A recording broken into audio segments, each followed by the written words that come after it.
नमस्कार, मैं हूँ विकास कुमार और द एक्सप्लेनर में आज के इस अंक में हम बात करने वाले हैं एक ऐसे चुनाव की जो सबके दिलों की धड़कनें बढ़ाए हुए है और ये चुनाव पर सबकी नजर है। तो आज हमसे इस चुनाव के बारे में बात करने के लिए हमारे साथ मौजूद है मिल्कीपुर के ही रहने वाले और वहां के राजनीति की हर धड़कन पे अपनी नजर रखने वाले यश श्रीवास्तव से। यश श्रीवास्तव इतिहास और राजनीति के विशेषज्ञ हैं और आज हमारे साथ वो बात करेंगे। तो यश भाई, बिना समय बर्बाद किए हम शुरू करते हैं कि क्या लग रहा है आपको, मिल्कीपुर का राजा कौन बनेगा इस बार? सर बहुत बहुत नमस्कार। काफी टाइम बाद हम लोग जुड़ रहे हैं और आप पकड़ में ही जैसा नहीं कि आते हैं। और काफी बार इस पे डिस्कशन भी हुआ है मिल्कीपुर सीट को लेके, हमारा आपका। तो मेरा वोट वहीं पे होता है मिल्कीपुर में ही। और काफी काफी लंबी राजनीतिक वहाँ पे अभी चल रही थी। ये का उपचुनाव तो सारे बाकी उपचुनाव के साथ में हो जाना चाहिए था, जैसा कि अभी 9 सीटों पे हुआ है। हम्म। लेकिन कुछ राजनीतिक उठापटक थी, कुछ बारी ऐसी पेचीदगियां थी कि उसकी वजह से ये पोस्टपोन हो गया था। फाइनली अभी चुनाव की डेट आ चुकी है, प्रत्याशी भी दोनों साइड से क्लियर हो चुके हैं। सपा ने तो अपना प्रत्याशी बहुत पहले ही क्लियर कर दिया था। और बात बीजेपी के पाले में थी। और ये काफी आंतरिक द्वंद चल रहा था बीजेपी में कि किसको टिकट दिया जाए, क्योंकि जो पूर्व विधायक थे बीजेपी के, बाबा गोरखनाथ, वो काफी कद्दावर प्रत्याशी थे और वो काफी अच्छी पैरवी कर रहे थे अपने टिकट के लिए। लेकिन चूंकि कुछ जो इनपुट गए हैं सर्वे के, ग्राउंड सर्वे के, और इवन संगठन से, तो और पब्लिक का भी जो सपोर्ट है वो काफी ज्यादा अपोज है उनके बाबा गोरखनाथ के नाम पे। तो इसलिए जो है वो चुनाव टिकट क्लियर होने में टाइम लग गया बीजेपी के साइड से। और आप देखेंगे कि इस दौरान मुख्यमंत्री योगी आदित्यनाथ ने 13-14 सभाएं की हैं पर्टिकुलर मिल्कीपुर विधानसभा में। और मतलब बहुत ही, समझ लीजिए कि मुख्यमंत्री ने खुद मोर्चा संभाल रखा है। और ये एक ये शीट जो है अयोध्या, जैसे जान रहे हैं आप लोग कि अभी लोकसभा चुनाव के बाद में जो बीजेपी की फजीहत हुई है, तो अब उसको बीजेपी पूरी तरीके से रिकवर करने के मोड में है। तो इसलिए भी कैंडिडेट का चुनाव करना बहुत ही ज्यादा एक थोड़ा सा टिपिकल काम था का, मतलब स्ट्रगल था उसमें कि सही बंदा है नहीं तो फिर से एक बार और ये एक राजनीतिक अस्तित्व का भी सवाल है कि इतना काम करने के बाद भी बीजेपी अयोध्या में हार गई। तो अब बीजेपी गवर्नमेंट पूरे इस मोड में है कि इस हार का बदला लिया जाए, लोकसभा सीट का, लोकसभा चुनाव का। और इसको फिर से अपने पाले में लाया जाए, क्योंकि पहले से अभी ये सपा के खाते में थी ये सीट। हाँ, और मैं देख रहा था, मेरी कुछ लोगों से बात भी हुई तो ये बता रहे थे कि किसी को लाओ, घोड़े को लाओ, गधे को लाओ, लेकिन बाबा गोरखनाथ को हटा दो, वो जीत जाएगा। एक ऐसा नैरेटिव भी मैंने देखा। तो इसमें कितनी सच्चाई है? तो क्या गोरखनाथ बाबा जी जो हैं इतने लोकप्रिय हो गए हैं, उनसे लोगों की आप ऐसा अगर इनका लगता है कि पर्सनल खुंदक हो गई है वहां पर। अ, देखिए विकास, इसमें ऐसा है कि जो बाबा गोरखनाथ हैं, उन्होंने पर्सनल लेवल पे लोगों के साथ चीजें भी करी हैं, ऐसे ऐसे कांड किए हैं, ऐसे ऐसी चीजें करी हैं कि पर्सनल खुंदक ही है। और पब्लिक का विरोध भी उन्हीं के नाम पे था पर्टिकुलर, बीजेपी से किसी को कोई दिक्कत नहीं है। हम्म। और अपोज जो था वो बाबा गोरखनाथ के नाम पे है, और सिर्फ एक कम्युनिटी, एक कास्ट ग्रुप का नहीं, अदर मतलब सारे ही कास्ट ग्रुप में, सारे कई सारे कास्ट ग्रुप हैं, कई सारे लोग हैं जो राजनीतिक इन्फ्लुएंस रखते हैं। तो इन्होंने किसी को भी छोड़ा बख्शा नहीं है।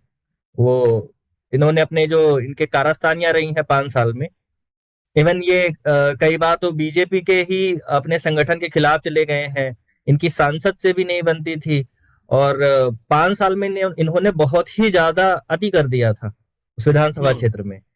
और पूरी अपनी मनमानी कर रहे थे, थाने से लेके तहसील और एक एक विभागों पे, हर चीज पे इनका एकदम कंट्रोल था। और हर जगह से इनका एकदम फिक्स होता था, और बिना पैसे के काम नहीं होता था इनका। गोरखनाथ ये नाम है इनका, और इन्होंने एकदम गोरख धंधा फैला रखा था वहां पे। हाँ, आपने बिल्कुल ठीक कहा। गोरखनाथ नाम था इनका और इन्होंने एकदम गोरख धंधा फैला रखा था। और जहां तक मैंने सुना है कि जो कोई अगर अपनी शिकायत लेकर के या फिर कोई मदद की अपेक्षा रख करके जाता था इनके पास, तो वो काफी मतलब काम ना करना तो एक अलग बात है। चलो मैं मान सकता हूं कि एक सांसद या विधायक भाई मान लो कि 5 लाख 6 लाख कॉन्स्टिट्यूएंसी में लोग हैं, तो सबका काम कैसे करवाएगा? लेकिन कम से कम अच्छे से बात करना, मीठे तरीके से बात करना, उसकी बात को सुनना, ये तो काम कर ही सकते थे। लेकिन इसमें भी उनको लगता था कि कंजूसी करते थे और काफी बदतमीजी से बात करते थे, और इससे भी और उनकी जो छवि है और खराब हो रही थी। इसमें आपका अपना व्यक्तिगत अनुभव क्या है कुछ इस तरह का? काम करना सर, काम तो होता था, बस सिर्फ ये था कि चढ़ावा चढ़ने के बाद ही काम होता था। अगर अच्छा। उनकी सुविधा शुल्क मिल गई, उनका कमीशन फिक्स हो गया, तभी काम होता था। आपको मैं एक छोटा सा उदाहरण बताता हूँ। मेरे गांव का एक मैटर था, और उसमें दो पक्षों का विवाद था एक जमीन को लेके। तो जो परेशान करने वाला था वो गोरखनाथ का कोई बड़ा ही खास आदमी था, और वो किसी और कास्ट ग्रुप का था। गोरखनाथ बाबा तो पासी हैं, कास्ट से ये पासवान है, पासी समुदाय से हैं। और जो जो पीड़ित था वो भी इन्हीं के कास्ट ग्रुप से था, और हम्म। वो गया इनके पास मदद के लिए। तो बाबा ने उसको, ये गोरखनाथ बाबा ने उनको ये समझाया कि आपके पीछे, आपके ऊपर हमला हो सकता है, और उनको पूरा दबाव में लिया। और मैं नेगोशिएशन कर सकता हूँ, आप मुझे एक एक्स अमाउंट दे दो। तो ऐसा मतलब एक नॉर्मल जो बातचीत के थ्रू चीजें हल हो सकती हैं, जो कि विधायक लोग करते हैं, जनरली प्रधान करते हैं, विधायक करते हैं, सारे पॉलिटिकल लीडर्स करते हैं कि छोटा मोटा काम अपने बातचीत करके निपटा देते हैं। तो उन सब चीजों में भी ये पैसे कमाते थे। किसी का नाली का विवाद है, किसी को चक्रोट चाहिए, किसी को कोई भी काम है जा रहा है, तो सीधी सी बात है, पैसा चाहिए। तो छोटे से छोटे कामों में, हर चीज में इनका कमीशन फिक्स होता था। थाने पे एफआईआर लिखानी, उस पर भी इनका कमीशन होता था। कोई ठेकेदारी पट्टेदारी, वो तो एक अलग की चीज है, उसको तो पैसे से ही चलता है। लेकिन मतलब जहां पैसा नहीं चलना चाहिए वहां भी पैसा ही चल रहा था इनका। तो लोगों में नाराजगी बहुत ज्यादा थी। और अभी जिनको टिकट मिला है उनकी छवि कैसी है? उनकी छवि काफी अच्छी है, काफी एनालिसिस हुआ है, समाज सेवी टाइप के हैं, और कारोबारी हैं काफी बड़े। तो काफी ज्यादा मतलब काफी टाइम से पॉलिटिकली एक्टिव भी हैं ग्राउंड पे। लास्ट टाइम भी हम्म। 2022 का जब चुनाव हो रहा था विधानसभा का, तब भी इनके टिकट कटने की बात हुई थी, क्योंकि 2021 के बीच में ही इन्होंने कुछ एक बहुत बड़ा कांड कर दिया था गोरखनाथ बाबा ने। तो उसके बाद ही लोगों को ये लग गया था, या पब्लिक इतना उब चुकी थी, इतने इनपुट जा चुके थे ऊपर संगठन में, कि इनका टिकट कटना है। लेकिन चूंकि चुनाव के प्रथम पहले 2-3 फेज थे, मतलब स्टार्ट होता है पश्चिमी यूपी से। तो हम्म। पश्चिमी यूपी में जब लोगों के टिकट कटे, तो जो एक पैनिक मचा बीजेपी में। तो बीजेपी उस मोड में जाना नहीं चाहती थी। लास्ट के जो मोड थे, एक्चुअली अयोध्या में जो चुनाव था वो छठे सातवें चढ़ का चुनाव था।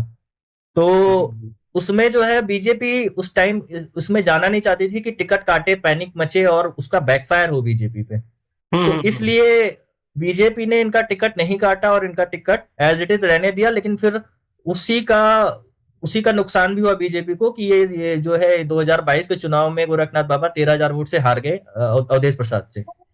13 साढ़े 13 हजार के वो अंतर से। और जो कि अवधेश प्रसाद जो थे वो पूर्व के वहां पे 2012 से 17 में वहां के विधायक थे।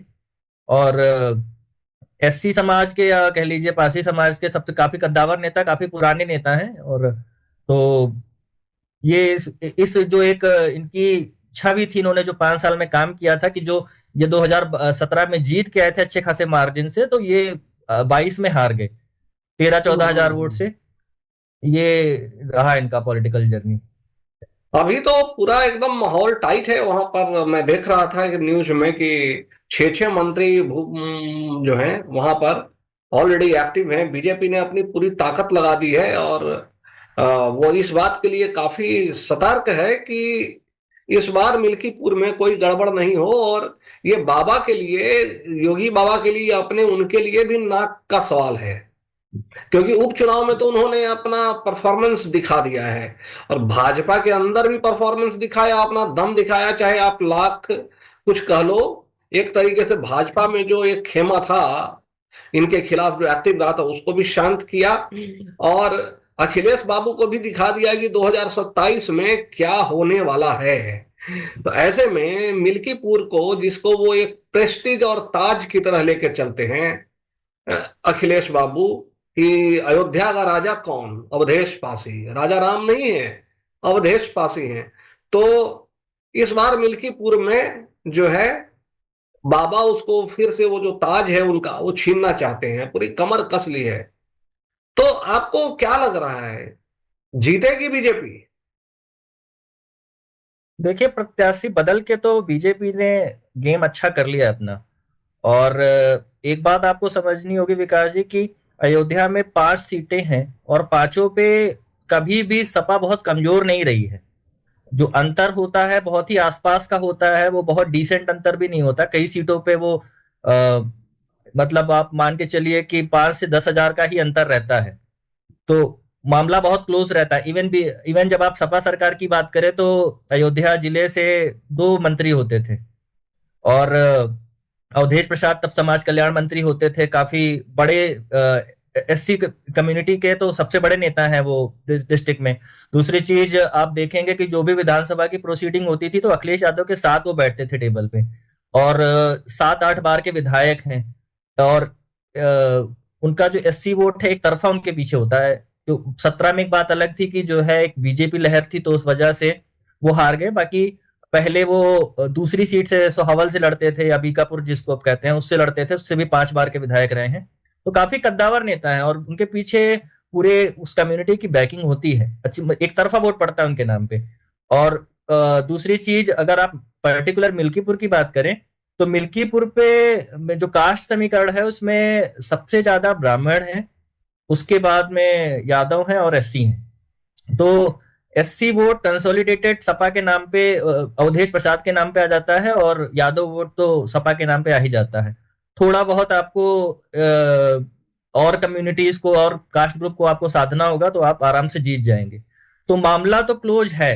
और सपा भी इस चीज को प्रेस्टीज का बना के बैठी हुई है कि एक बार हम जीत गए हैं तो दोबारा उसको हम रिपीट करें। और छवि उनकी अच्छी है ही अवधेश प्रसाद की। तो ये है कि इसीलिए इतना समय भी लगा बीजेपी को आकलन करने में कि टिकट बदलना चाहिए कि नहीं बदलना चाहिए, और इन सब चीजों में इतना समय लग गया। वैसे अभी का जो सिचुएशन लग रहा है, बीजेपी ने मतलब गेम तो खेला है और अच्छा कर लिया अपना प्रत्याशी बदल के, क्योंकि पर्टिकुलर सिर्फ बंदे से नाराजगी थी, पार्टी से किसी को कोई नाराजगी नहीं है। थोड़ा बहुत समस्या आपको देखने को मिलेगी कि वो भी ज्यादातर सपाही हैं जो कहते हैं कि छुट्टा जानवर वाली समस्या है, एक आध समस्या और बताते हैं। लेकिन जो मेन प्रॉब्लम थी वो पर्टिकुलर कैंडिडेट से थी, लोगों को बीजेपी के नाम। हम्म। तो मुझे तो जो भी इंफॉर्मेशन आ रहा है उसमें बीजेपी के लिए काफी पॉजिटिव आ रहा है। और लेकिन फिर भी चुनाव तो चुनाव होता है और हर चुनाव अलग होता है, और जनरली ये ट्रेंड भी होता है कि जो उपचुनाव है उसमें सत्ताधारी पार्टी के फेवर में ही जाता है। तो उस हिसाब से भी देखें तो मिल्कीपुर बीजेपी के लिए फेवरेबल है। तो आगे तो अब देखा जाएगा कि क्या है। तो ठीक है, आपका हमसे बातचीत करने के लिए बहुत बहुत धन्यवाद। तो दोस्तों, आपने अभी तक अगर हमारा चैनल, अगर माफ कीजिएगा, तो दोस्तों अभी तक अगर आपने हमारा चैनल सब्सक्राइब नहीं किया है तो कृपया सब्सक्राइब कर लीजिए, लाइक कीजिए, शेयर कीजिए और बेल आइकॉन जरूर दबा दीजिए, ताकि आपको हमारे आने वाले वीडियोज का जो नोटिफिकेशन है वो रेगुलर बेसिस पे मिलता रहे।